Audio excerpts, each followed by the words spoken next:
Hey guys, welcome back on this beautiful day.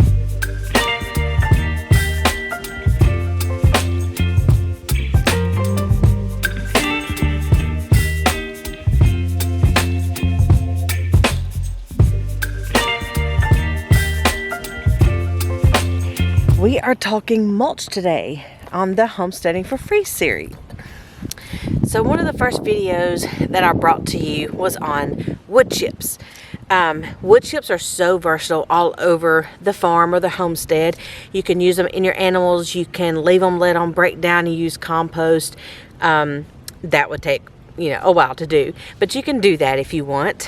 And one reason that we are going to talk about today is mulch. And I'll show you a couple of ways I'm actually using these wood chips around the homestead, and then we'll talk about some other things that we are actually using for mulch. So the next thing we've got to go do is to the backyard. So one of the biggest, most important free resources that is just given to you all the time, year round, are leaves. These things are everywhere and they're free. God grows them all year round, and when they fall down on the ground in the fall, that's when you can benefit from scooping up God's made mulch, and you can use that for all kinds of resources. So as you see me behind me here, we actually this year put them around our trees. That's just a way that I'm going to actually create a form of compost. I want to leave the leaves around the trees, and over the next couple of years they're actually going to break down, and what's going to happen is it's going to turn into this rich dirt that I'm actually going to use maybe as flower beds around the trees, and I'm not going to have to do anything. They're going to sit there. It's going to get its own God created water when it rains. It's going to get the heat from the sun, and it's going to get aerated by all the worms and the bugs that come out of the ground.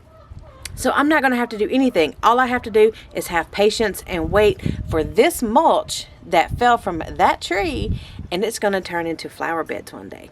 So one thing you can do to actually start that process is just to make a pile.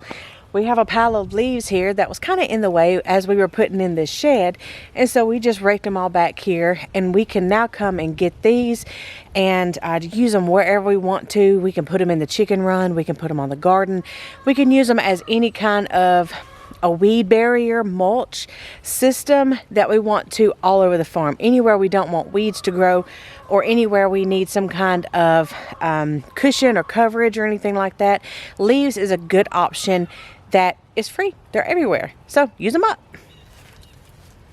Another really good option that we have free here at our homestead are pine needles. So that also falls under that category of using leaves, whereas we have a whole lot of pine trees here. For whatever reason, we're not sure if they were, God put them here or if they were planted. More than likely it was just a pine area, because nobody else around here has pine trees but this little section. So I'm not really sure what happened before we got here. But we have an abundance of pine needles. Now, pine needles take longer to break down than just normal everyday tree leaves. So this is going to be our mulch for the garden for a while. So what we are doing, we're actually taking the pine needles from back here. Now we have probably about 3 acres of this stuff. So we have a big abundance. So we're actually taking all of these pine needles that we need, and we're transferring them to the garden and putting them in the garden as part of our mulching system. So it is going to take longer for these to break down, so we don't have to do it all the time. Whereas if you use another source that I'm fixing to mention, if you use leaves, and that other source, they are actually going to break down pretty fast. So now that we've talked about pine needles and leaves and wood chips, let's talk about another source. Okay, so the last one we are going to talk about with visuals is going to be these things. Chickens. Now you're saying, what the heck does chickens have to do with mulch? Well, what we do around here is we use the Coop clean out, which you can use pine shavings or, again, wood chips or hay, whatever you would like inside your coop. That's your choice for your choosing for your material of coop bedding.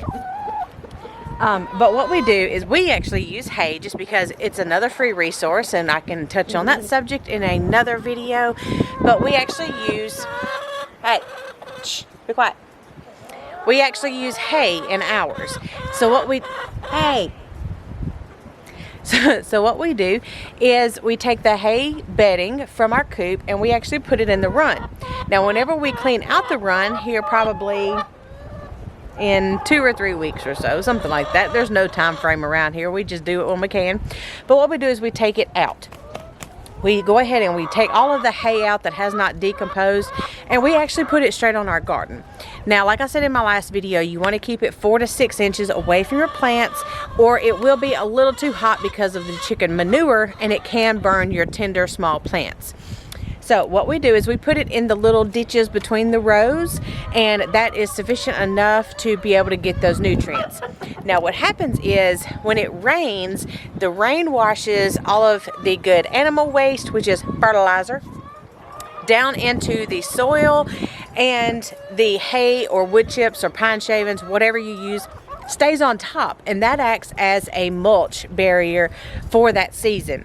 Now it will, like the leaves, like the pine needles, like the wood chips, anything in nature is going to decompose, and it's going to break down, and therefore it's going to turn into rich dirt or soil for you guys to use in your garden. So you're kind of doing a compost in place when you use natural materials like this just from around the farm, and it's free to you. Some other things that you might want to think about using as mulch would be, say, an old decayed tree that has just about fallen apart on you, or maybe some bark that has fallen off the trees. That'll be kind of like wood chips. You can use old bark. And during the garden season, one thing I like to do is what they call compost in place.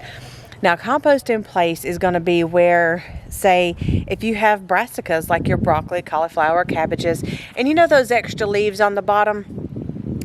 Now, if they're not diseased or, you know, just really rough, you can just tear them off, drop them, and let them compost in place. Now, if you're like me, you like to can them and make some southern greens, but that's for another time.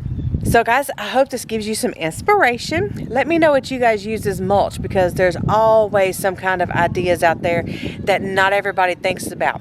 What do you guys use? Oh, one other thing, as I'm looking down, you can use grass clippings as long as, now if you put them in the garden, you want to make sure your grass has not went to seed.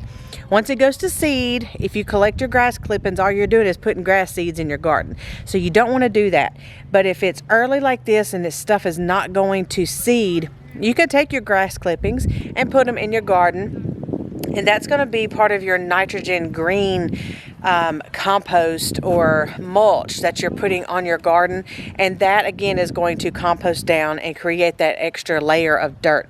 Now what you're doing when you do that compost in place or adding the natural mulch to any kind of garden surface is you're just layering it and making compost. So I see all these people taking all of their animal products and scraps of, you know, the leaves and grass and everything around it, and they build up these compost piles, and they, you know, they do all of that.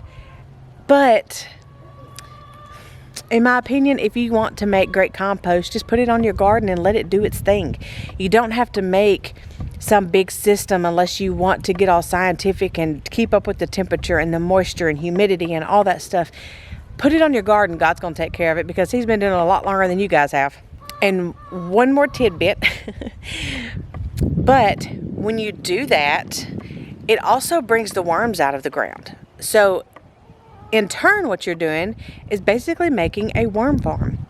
So you don't have to have all these extra components, one making compost and having to, you know, flip it over and toss it and turn it and aerate it and water it and all that stuff. You don't have to do all that. Just let God take care of that in your garden, and you're building better garden soil, and you don't have to do anything.